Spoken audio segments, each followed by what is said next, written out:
evening. You're with ET now. This is the India development debate. Straight to the other big debate tonight. Then ICICI Bank and Chanda Kochhar are back in news.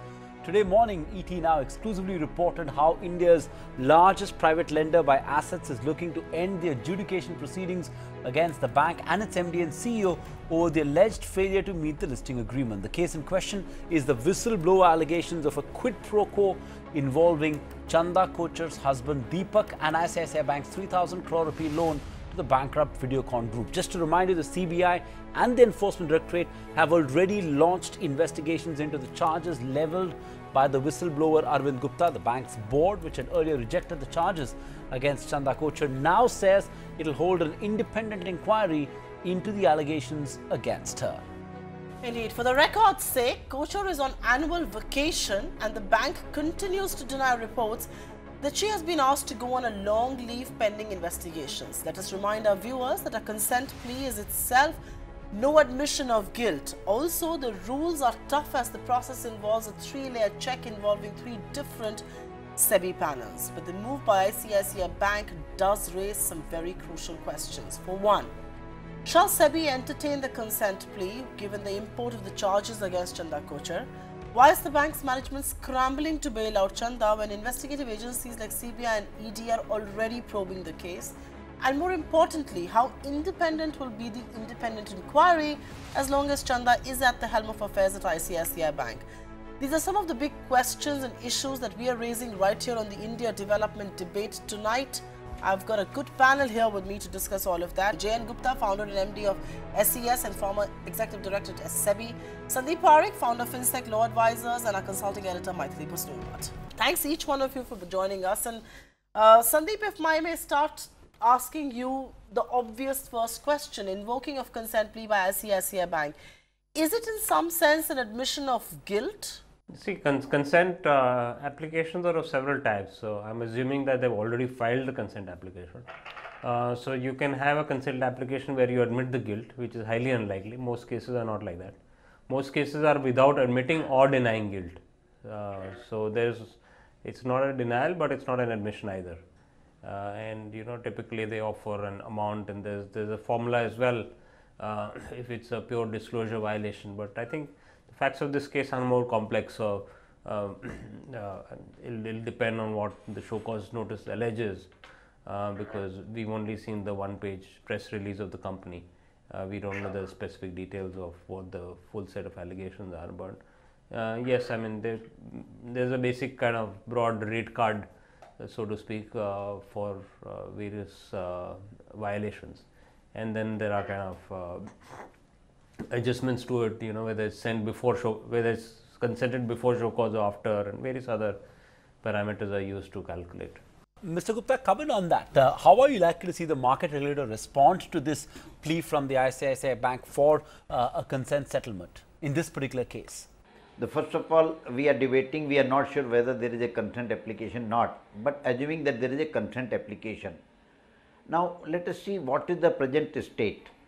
As you have rightly pointed out, today CBI is looking into it, ED is looking into it, and the bank is in our own wisdom has asked for an independent inquiry to be done. Now, at this stage, if they go ahead with the consent application and the consent, suppose it is admitted, still they will not be sure that there will be no new case, because if the internal inquiry or independent inquiry comes out with some observation against board or against disclosure norms or whatever it may be, then SEBI will be free to do this, because SEBI cannot sign a carta blanca today that based on whatever they have issued a adjudication order, there will be no further inquiry or no further action in this case. That will be, I think it will not be done. The second issue is very important, that from the regulator's point of view, or from old organization's point of view, I would not get into any consent if any CBI or ED inquiry is pending, because we do not know what is going to come out of it. Third aspect is this, that consent application in my opinion should be allowed only in cases which are very small technical issues, but it should not involve cases which are of the big organization where the integrity of the entire market system is affected. In this case, it is a case of a bank which has got millions of the customers in the form of depositors and borrowers and investors, and if there is something wrong, the world at large needs to know what is the wrong and why, how it has to be corrected in right manner. So I would say that today the consent application, if at all it is there, it is premature and SEBI should not do it. Mati, given the manner in which the SEBI has rejected the consent mechanism in the case of NSE algo trading, given the stakes in this particular case, using that precedence, how do you believe they're likely to rule? Well, it's going to be very difficult for SEBI, because if it is merely a technical violation, then maybe SEBI could think in terms of a consent plea. But having said that, we are not very sure that it was only a technical objection, the failure to disclose that conflict of interest, or did that failure lead to some consequent actions, which in this case meant that maybe ICICI Bank did give loans to Videocon, we do not know. So, because it is not merely a technical violation, there may have been more to it. It will be very difficult for SEBI to take a call. As Mr. Gupta said, there are investigations both by CBI as well as the ED. So, at this juncture, it will be very difficult for SEBI to rule. Remember, consent pleas are to be given only where there are no larger issues of integrity, ethics, etc. And in this case, the jury is still very much out on that. I couldn't agree more with Mr. Gupta on almost everything that he said. SEBI will have to tread very, very carefully, as will the ICICI board. Okay, hold your thoughts there, because I just want to get Sandeep Parikh back into this discussion. And Sandeep, can consent plea be used as a mechanism to settle quid pro allegations against a CEO? I mean, we are given to understand that's the larger ground under which consent plea has been filed, but can it be used to settle the quid pro allegations? Yeah, which is why I said, you know, based on the press release we've seen, it seems that the current show cause notice is simply a disclosure violation. It does not get into the specifics and details and the merits of the case really. So again, without more information, it's hard to say, but my guess is that this show cause notice will not end the entire procedure, entire process against the company. So let's see, you know, where this goes. But my guess is SEBI might be kind of looking at additional allegations.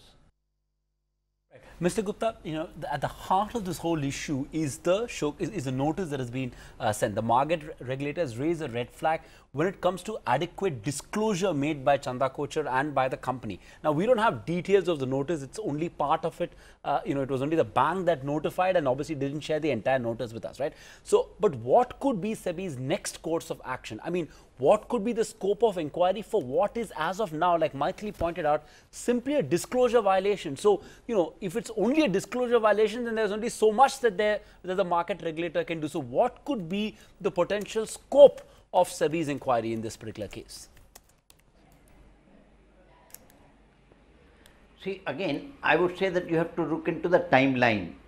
SEBI show cause was issued prior to the bank's board ordering a inquiry and investigation by a external independent expert.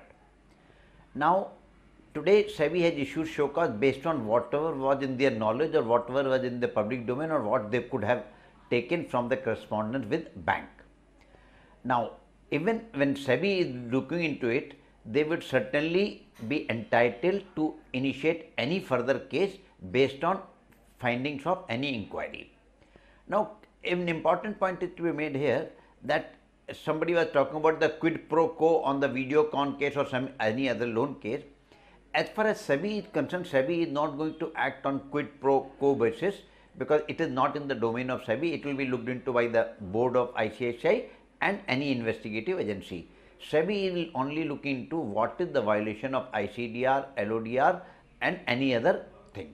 Now, there is a question of transparency or disclosure, lack of disclosure. Now, today SEBI knows only a small portion of lack of disclosure, but tomorrow the report can bring many cases of non-disclosure.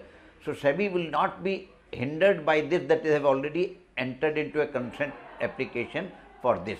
So, it will be advisable for both sides to wait and watch.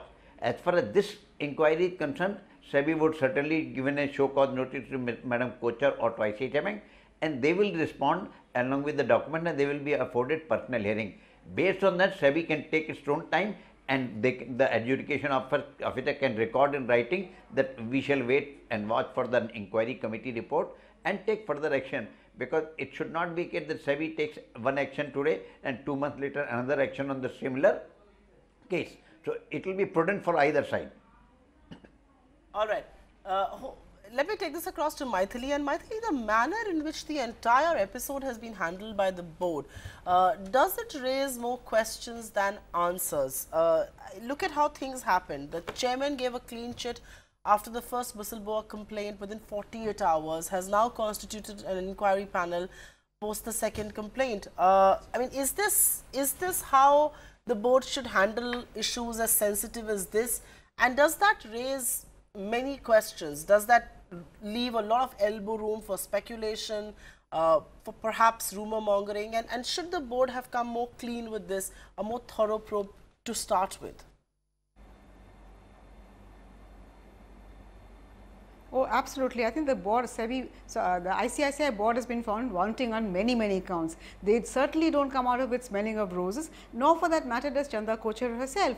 Because the fact is that when such serious allegations are made, the way the board sprang to her defense without instituting the independent inquiry, which they did so many months later, the action that they are taking now, why could they have not done it immediately? Also, this independent inquiry, it should not have been done when she is very much in the saddle.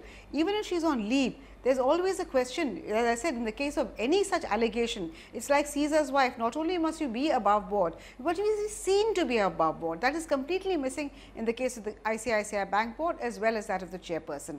So, I think the bank and the board, the chairperson, none of them has come out smelling clean, and it is very important that she step aside, because in fact, if you remember in 2001, there was a very similar case in the then UTI Bank when Dr. P.J. Naik stepped aside while there were some investigations going on into the issue of whether he had benefited or not from the failed merger with GTP Bank. Similarly, particularly in the case of a bank, see, unlike in the case of other companies, corporate governance is important for all companies, but in the case of a bank, it is much more important, because what you are dealing is with public trust of large, humongous number, millions and millions of depositors. So, I think no bank board can afford to suffer even the slightest hint of a taint, and here ICICI Bank, the board and the chairperson, all of them have been tainted rightly or wrongly. Sandeep, comment on that. You know, Maithili clearly believes that the bank, the board and the chair of the board have and of course the CEO in question have all sort of not acted appropriately and have not kept the highest standards of corporate governance in mind. What's your own view? I mean, does this entire episode, you know, in a sense, only reveal the poor corporate governance standards in large listed board-run institutions in our country? See, to give an answer specific to banks, you know, typically banks do receive a lot of complaints against officers and even senior officers. So, so long as the process has been followed, in this case, I think they've delayed following the process in terms of a board initiated inquiry or investigation. But having said that, you know, it's not automatic that every time there's an allegation, the board has to jump in and order investigations. So, whether they, I won't say it's absolutely clear that they should have initiated investigation in 2016, because, you know, they receive a lot of frivolous complaints as well. But at the stage where it's today, I think it's almost kind of, it's imperative for the board to kind of take independent investigative action and find out what the truth is. And again, it should be fact finding, and then ultimately, of course, board team needs to take a decision on how it wants to go forward. Mr. Gupta, can the government at this stage or any stage wash its hands off the crisis by stating that we have no role to play? That has been the position of New Delhi since the day this controversy at ICICI broke out. But is that the role a government can play, playing no role at all? When it is a shareholder, LIC is one of the big shareholders, has a board seat, the government has a board nominee, both of whom have been told not to attend board meetings. I mean, what sort of logic is this? Can the government just afford to turn the other way?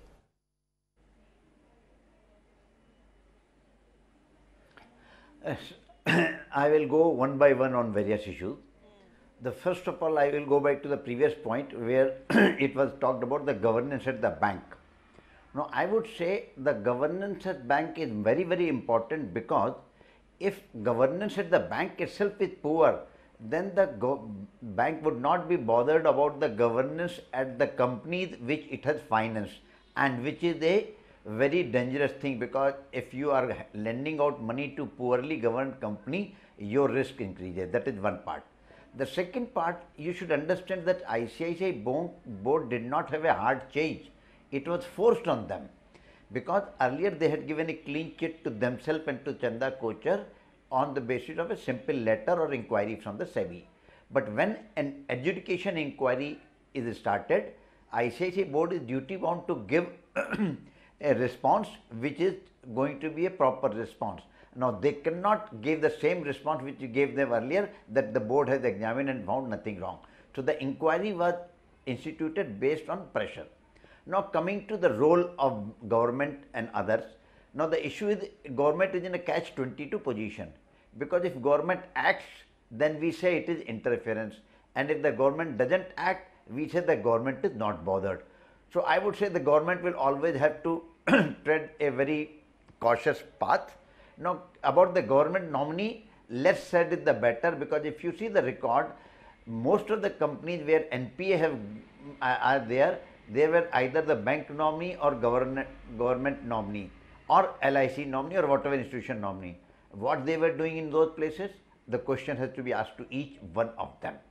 Now, coming to LIC's role, now again we say that LIC is a big investor, but again the issue is, when you are dealing with the infrastructure, and that too financial infrastructure like bank, where action of LIC or a government agency could cause catastrophe in the market, therefore they have to be playing very, very cautious even if they lose money. Sure. Because a system's integrity is much more important, protection of system is much more important.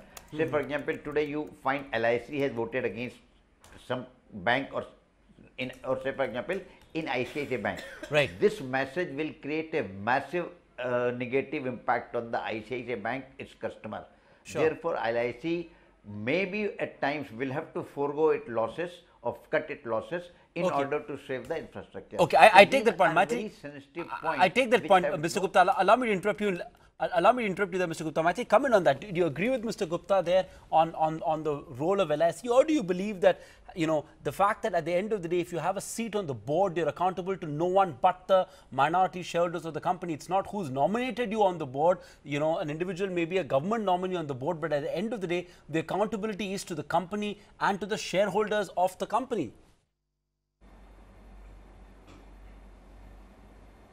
Absolutely, Sandeep. I couldn't agree with you more, and I don't agree with Mr. Gupta one bit, because both LIC and the government nominees have been shirking their responsibility. If you have a board seat, that is a position of responsibility. So, certainly the government nominee, the LIC nominee, in this particular case could have demanded an independent inquiry. What is wrong with that? Why do you want to shirk your responsibility? If you are not able to live up to the responsibility which is entrusted on you by giving you a board seat, then please say you cannot fulfill and don't occupy that board seat. If you have a board seat, you must fulfill the responsibility. Either you are for the investigation or you are not for the investigation. You cannot just hide by not appearing at all, as the government nominee has been doing. He's just absented himself. What kind of responsibility is that? And this is ridiculous. It's fine to find a reason and excuse for this kind of behavior. I find it completely unacceptable.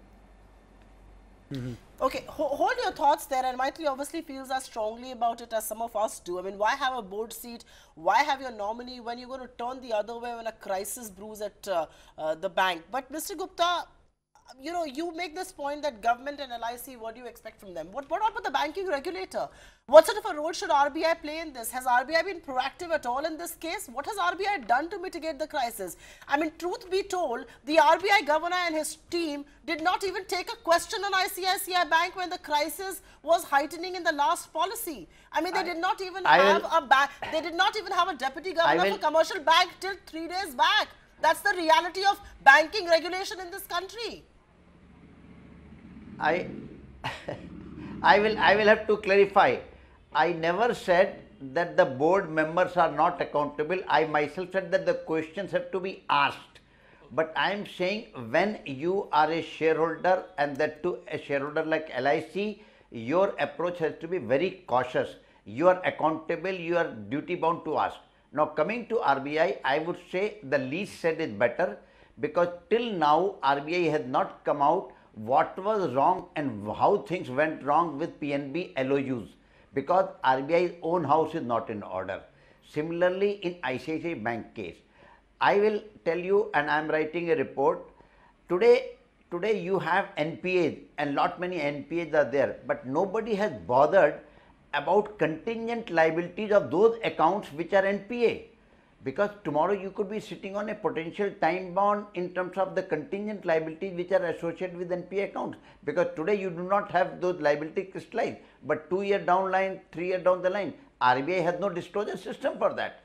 So least said it's better for RBI's role as a regulator, because RBI is still working on a 1949 Banking Regulation Act. They have not even reconciled that act to 1956 Act, and I would say even a bank like State Bank of India does not offer e-voting because SBI Act does not permit.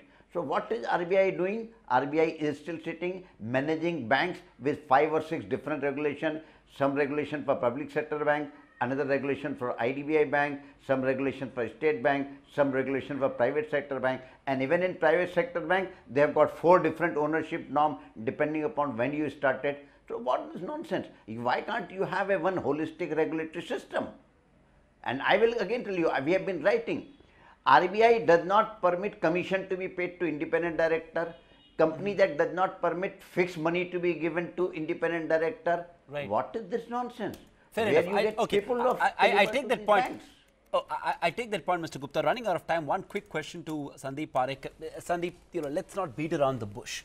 Let's get to the bottom of it all. When an independent, we heard Maitri's view on this, so I want to get your view. When an independent investigation is going on by India's premier investigating agency, is it best to be in wait and watch mode, which is what everyone seems to be in? The RBI, the government, the board of ICICI Bank, everyone seems to be in this wait and watch mode. Is that the right approach, or should the board have asked her to step down pending completion of the inquiry? In terms of stepping down, I think they've taken a call not to ask her to step down at this stage. But having said that, I think they've done the right thing finally, which is order independent investigation into all the facts. I think this is what they should have done some time back, which instead of waiting for the investigative agencies to come in, which has made all the wrong headlines. I think it would have been good had they done this 3 months back, and maybe they would have prevented all the investigative agencies from coming into the picture at all till their internal investigation is completed. All right, timed out on this edition of the India Development Debate. Sandeep Parekh, Maithili Busrumat and Jain Gupta. We'll have to leave with that. Thanks for joining in with that perspective. The jury is still out on this entire episode. The manner in which it's been handled by all stakeholders, from the board, from the regulatory agencies and from the government, have they acted keeping the best interests of corporate governance in mind? One clearly doesn't know yet, and much more needs to be done for them to, in a sense, inspire trust in the corporate governance system as far as India is concerned. Indeed. Thank you very much, viewers, for tuning in. Up next is Top 10 at 10. Stay right here with us on ET.